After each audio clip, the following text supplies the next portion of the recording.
श्री स्वामी समर्थ। आज आपण समजून घेत आहोत गौरी आवाहन, गौरी पूजन आणि गौरी विसर्जनाचे मुहूर्त।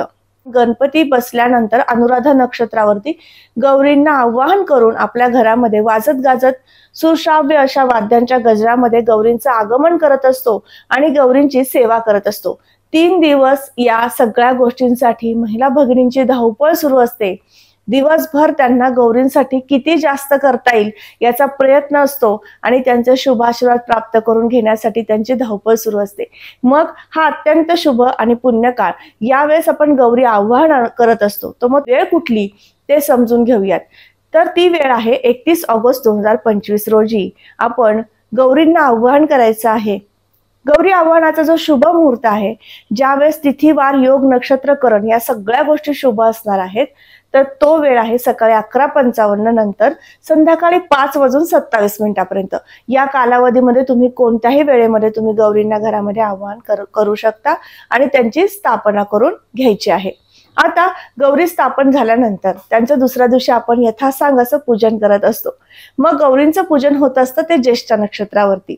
तर ज्येष्ठा नक्षत्रावरती गौरींचं पूजन तुम्हाला करता येऊ शकतं सकाळी 6:50 पासून पुढे दिवसभर तुम्ही गौरींचं पूजन करू शकता संध्याकाळी 7:55 या कालावधीमध्ये तुम्ही गौरींचे शुभ आशीर्वाद घेऊ शकता, श्री सुक्ताचं पठण करू शकता, कुंकुमार्चन करू शकता, गौरींना अलंकार पूजा करू शकता आणि त्या माध्यमातून गौरींचा शुभ आशीर्वाद तुम्ही मिळवू शकता। या गौरी विसर्जन केल्या जातात, तर तो मुहूर्त असतो मूळ नक्षत्रावरती। मूळ नक्षत्रावरती गौरी विसर्जित होत असतात। तर तो 7 वाजल्यानंतर संध्याकाळी 9:51 तुम्ही गौरी विसर्जित करू शकता। आता दोरे घेण्याचा जो मुहूर्त आहे तो सुद्धा दिवसभर आहे, त्यामुळे तुम्ही दिवसभरामध्ये कधीही कोणत्याही वेळेमध्ये तुम्ही गौरींचे दोरे घेऊ शकता। त्याला दोरक धारण करणं असं सुद्धा काही ठिकाणी म्हटलं जातं आणि काही ठिकाणी याला दोरे घेणं, गाठी घेणं अशाही पद्धतीने शब्द उच्चारले जातात आणि त्या माध्यमातून आपण त्या दिवशी गौरींचे दोरे घेऊन गौरींना आपल्या घरामध्ये वर्षानुवर्ष कायमस्वरूपी वास्तव्यास राहावे आणि आम्हाला शुभाशीर्वाद प्राप्त करून ऐश्वर्य सुख समृद्धी आनंद प्राप्त करून द्यावा अशी प्रार्थना करत असतो।